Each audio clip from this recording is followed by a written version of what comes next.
Come closer, son. Sit down. Let me tell you something you won't find in those history books they give you at school.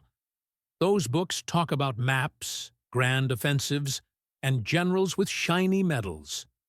But war isn't a map.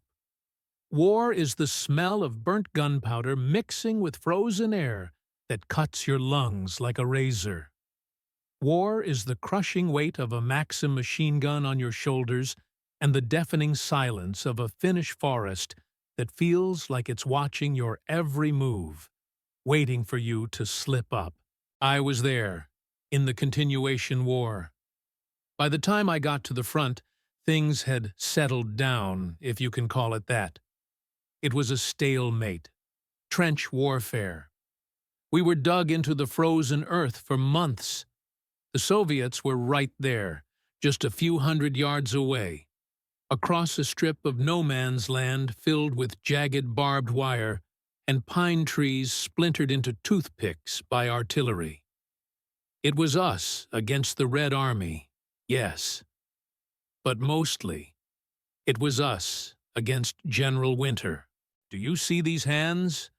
They once held the steel barrel of a machine gun with a grip of iron. I was a gunner. It was my responsibility to hold the line, no matter what. We had the Suomi KP-31, maybe the finest submachine gun ever made. When that thing opened up, it sounded like a giant saw cutting through the air. But most of the time, my true companion was the Maxim M 32-33. It was heavy, stubborn, and it needed water to stay cool. That was a joke in the winter because water turned into solid rock in seconds. We had to use alcohol mixtures just to keep the mechanism from seizing up. If that gun stopped, everyone died. It was that simple. But listen to me. It wasn't the fear of a Soviet bullet that kept us awake at night. It was the cold. A cold you cannot imagine. A cold that dropped to 40 degrees below zero. The Finnish army was brave. We were the masters of the woods, but we were undersupplied. They gave us wool uniforms, sure, but our boots were a disgrace. They were thin leather, hard as granite when they got wet and froze. I felt my feet turning into blocks of ice. The pain of the cold is worse than the pain of a wound. It's a pain that bites your bones and whispers to you to just give up, to just lie down in the white snow and go to sleep. We knew the Soviets had something we needed desperately. The Valenki. Those were thick felt boots, warm as a hearth, built for surviving in the heart of Siberia.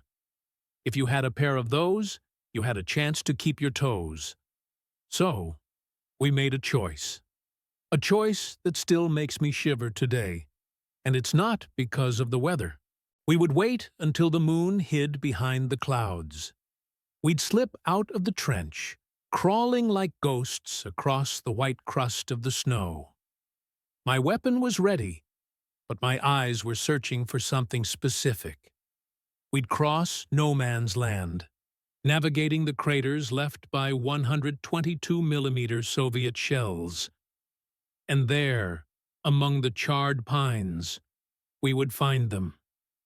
The corpses of the Soviet soldiers, men who had fallen in the last skirmish, and whom the frost had turned into marble statues.